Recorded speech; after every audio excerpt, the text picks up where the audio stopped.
Ocean view, small circle, it's a chosen few. I wrote it down and I followed through. Bought a pound and we rode the fuel. I talk shit, but she know it's true. Ocean view, small circle, it's a chosen few. I wrote it down and I followed through. Bought a pound and we rode the fuel.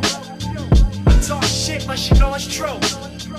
Blessings, bitches in my section. Yo, with all this money, I'm obsessive. Weapons, turning off y'all extras. Turning off this bullshit direction. Turning up my grind, waking up to more pressure. But it's all in your mind, so I never feel pressure. Know it's all in due time, now let it stack it like Tetris. Hustle hard is my message, then double back and get extras. Know I spaz when I catch it. Yellow bone, white Lexus. All black tan, 2 white cuts, fat gold chains, bright Texas. I'm just young and I'm reckless, I'm just over my section. I'm just out here on top speed with my top down and I'm revving. I don't know about hell, I don't know about heaven. All I know is about right now. I finished studying in 2015, I finished my Masters, and then when I finished, I went straight over to Canada. Yep, straight over there. Yeah, so I worked for a couple of months. I worked in a hospital for a couple of years, and that was good. That was just good to get like clinical background. Yeah. And it's like, I find it's good because it's like a polar opposite. Like when you hang around with like professional athletes all day, you think everyone's superhuman. Yeah. And it's nice to kind of go back to that hospital setting and realize like, if this goes bad, this is where these guys are going to end up. So finished up studying and then went over to Canada, and I was in Toronto, and then I worked for a sports nutrition company where I was like the area manager dealing with supplements. And then from there ended up getting a job with a local university, and then worked with like the hockey team and the basketball team there.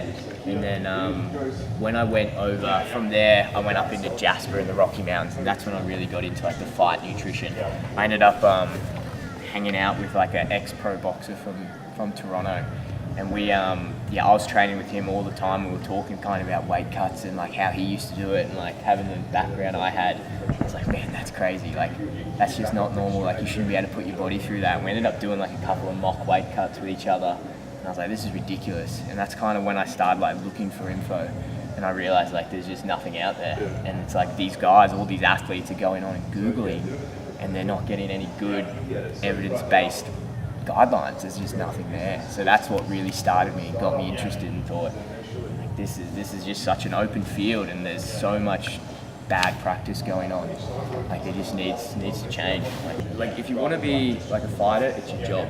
It's just like anything, it's just part of your job. You do your jiu-jitsu training, you do your striking, you do your strength and conditioning, you do that year round, and like your nutrition should be the same. And when it comes to making weight and getting that weight down, there's an optimal weight that your body can perform at, and like we know that. And if you put people through metabolic testing, the numbers are clear as day. Like you can see, okay, when you're at this weight, you're hitting these numbers. Like you know, when you're at a leaner body composition, your VO2 is going to be higher. It means you have better endurance. You see it when they're on the mats. They're more explosive when they're pounding off. So but to get to that point, you can't just say, hey, 12 weeks, 3 months, we're going to get all the adaptations we need to get at that optimal performance point. Like doing it year round. Same with your strength and conditioning. Like you periodize your nutrition with your other training. So that's what I promote to all my guys. It's a year-round approach. Most of the guys I look after are on a year-round roster, and then we change it up obviously when it comes to fight camp. Because this is the funny thing about fighters is like there's the competition diet where they get ready for that 8 week, and then there's the post-competition eat whatever you can see diet. And then there's really no in between. Like they just don't know how to fight, like how to eat in between fights, which isn't a fault of their own. It's just that no one's ever taught that. Like when you play rugby, you're almost given that education because it's a year round. You have your off season. It's like set structured pre-season, season, off season, and it's structured around that. With fighting, it's all year round, so no one really guides you what to eat, during your different training blocks. I think that's the biggest thing that drew Sel and I to you, is that how specific you are as a dietitian to a particular industry. Because just like you were talking about, so many dietitians out there would just prescribe a certain diet or one specific diet that they'd give to pretty much everyone, or a specific set of advice and concepts that they'd give to everyone. But you're just no, fighter diet is a specific diet. This is the industry that I work in and specialise in, and you really do give that real specialised service to your fighters. You train yourself, you wrestle, you do jiu-jitsu, you do striking, so you know exactly what the fighter goes through on a day-to-day basis, and then you're able to just give a better service because you know exactly what they need. Yeah. I think that was the thing for us. That was the whole reason behind Combat. Like, there's so many supplement brands out there, but like Sel, when he was coming up with the formulation, was like, what can we do that's specific for a fighter? And we're just like, damn, this dude's like us. Yeah. Let's connect. Let's get your thoughts on Yeah, that's it though. It's like mentality. It's like anything. Like everything's 90% mental. Same with other sports like rugby, rowing, like soccer. They all have a certain mentality. But fighter's mentality is like, if you've never done it, if you've never trained, if you've never competed, if you've never fought and done that, you don't understand what they're going through, like hormonally, like what that stress is like stepping into the cage or getting on the mat or being in a bad position. Like, you need to understand what these guys are going through because that affects what they eat, like during their training and when they get home. And like if someone's had a really big wrestling session, the last thing you want to do when you come off the mats is eat. So you have to accommodate that. You have to design your plan around their training. Like, you have to understand how jiu-jitsu is different to wrestling, how it's different to striking, how boxing class is different to Muay Thai. And then when you get different athletes, say you get a Muay Thai athlete, if you've never trained Muay Thai, like they still do a lot of road work, they still do a lot of heavy aerobic work, whereas like MMA athletes have a very strong strength conditioning base, they do a lot of conditioning, like fight conditioning, so you got to understand the ins and outs of the training. And I guess like you can be generic with it, but like anything, if you make it generalized for everyone involved, you make it applicable for no one. Yeah. So that's the thing, like you really need to narrow in with each one of these fighters because each one of them are going to have a different way that they train. They're going to, one of them, you see it like guys that prefer wrestling, they'll do a lot more of that type of training. You need to fuel that differently than if they're a heavier striker or if they're really into their conditioning or aerobic work. You need to understand that. That's why I like getting in and doing rounds with them. Like, I always say to the guys, like, I'm the professional dietitian, not the professional fighter, but you need to understand what they're going through. Like, I think everyone that's involved in the sport should jump on the mats or throw on a gi or throw on some gloves and have a go at it so they can understand and just get... Makes complete sense. I came from an exercise science background and then I was a rugby player. And so when a dietitian was talking to me, I just had this blank stare on my face because she'd be mid-40s, probably overweight, and I'd be going, she'd be saying something to me, I was like, that can make no sense for what I'm doing as an athlete. Yeah. Like my goal right now is to run over a 110 kilo guy that runs 110.5 seconds. That would toss most people around, and you're telling me to eat this way to fuel my body in this manner. That isn't going to support that. Yeah. I'm only going to be on the field for 50 minutes, like 25 minutes. At the hardest 25 minutes I can go, then I get a 10-minute break, then I do it again. So my diet, I felt as a player, should have been constructed around that specifically. The same way when we were looking at combat, I was looking at it in the sense that it's going to be 3 or 5s. As in they're going to work as hard as they can for 3 minutes or 5 minutes, get a break and be able to do it again and again and again and repeat that process when it's fight style, when it's a different martial arts style. But our whole concept with the product was those products are the basis and they can be scaled around the time limits of what's going on and scaled around the right nutrition. And then obviously I heard about you and my first thing was I'm going to Google this guy. And then I was like, fuck, he's got cauliflower ears. He's into this. So then when we connected, I was like, he properly understands exactly what's going on.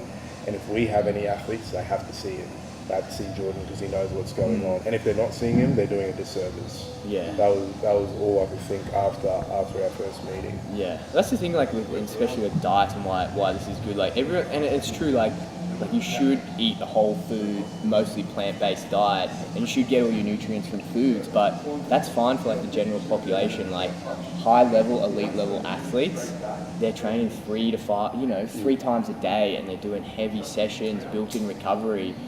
If you crunch all the numbers and look at how much food they have to actually eat, it's near on impossible. And then you add like life to it and break that down and make it realistic. There's no way someone's like coming off the mat and eating 250 grams of carbohydrates and then heading off to their next session. Like it just doesn't work out. Like time and convenience are the two biggest hindrances to high level fighters that I find. So that's why it's good if you can get a shake that has everything you need in it. Finish your session, here you go. Like cool down a bit, let your stomach settle, have that shake, you're backed up, you're ready to go. Because like really at the end of the day, the way I look at it as a fight is just the accumulation of like all these training sessions leading up to it. So if you're 100% close to every one of them, your fight should be really good. But you're going 100%, 20% session, 50% session, that adds up, and then you go up against someone who's been hitting all their targets. Like, I'm not going to say like you're going to lose, but you're definitely at a disadvantage, you know, and it's just, nutrition is such a huge part of that, and getting nutrition in a timely fashion is really difficult. Like, it's a real challenge for most high-level athletes. Do you work with any athletes other than fighters? No, exclusively just fighters. Like I get rowers hit me up all the time. Like, I've had jockeys reach out to me, but like, I've never been on a horse, or like I wouldn't even know which way to paddle a boat. And I think understanding the sport is so pivotal to doing well with it.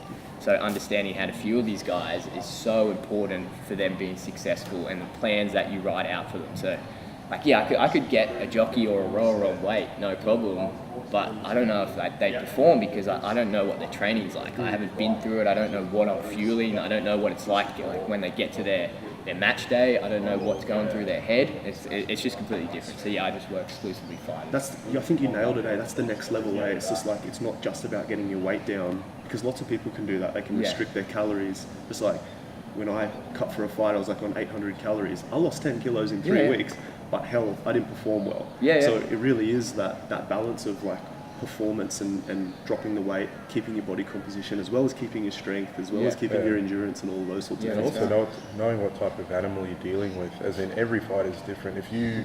I'm an explosive type of person. I've never been an aerobic beast, so I have to fuel my body in a certain manner that's going to allow me to perform at my best, and vice versa. If you try and make someone that's all slow twitch have this super explosive style of, even if you as a coach, when you would never train someone that's super aerobic to just do all these crazy spinning back kicks and big overhand rights the same way. You would never fuel them in that manner, because it would make no sense. You're not playing to their strengths, which I see people eat something because someone told them that would be good for them, but they never went and got a blood test. They never did any tests to find out whether that food type would be good for them. So all they're doing is just guessing, effectively. They're just taking a random punt that they saw something on a TV or on YouTube, and someone said that's good food for you, so they assume that it was, where they don't actually know. They're not too sure about the science behind it. Yeah, well, that's that age-old saying is like, if you're not testing, you're guessing, and that's completely true. And you know what? For the everyday person, if you're just coming in hitting pads and rolling around to lose weight, you can probably get away with that, and you'll lose weight. But when you're talking about high-level, elite-level fighters, those 1%ers count, especially when you're making weight. Like, it's a matter of grams. Like, you're talking hundreds of grams, and so like, you need to be, when you're crunching the numbers, you can't forget to carry the one. Especially when you get to like guys at Bellator, UFC 1, like there's a lot of money involved, and if you miss weight, a chunk of that money gets taken off you. And I find, like, as a dietitian working in this environment, it's probably the only environment where there's so much pressure on me. Like, you think of like if a rugby player has a bad game, or if a basketball is not hitting their free throws, no one turns around and goes, oh, his nutrition's no good, oh, the dietitian's not doing their job. But if someone gets on the scales and they miss weight, I'm the first person that they point to. So it's a lot more pressure on me, and that's why more pressure, like, you have to get everything right. That's why I send all my guys to go get their blood test, to go get metabolic testing, because you can do the generic equations, but you're just going to get like generic results.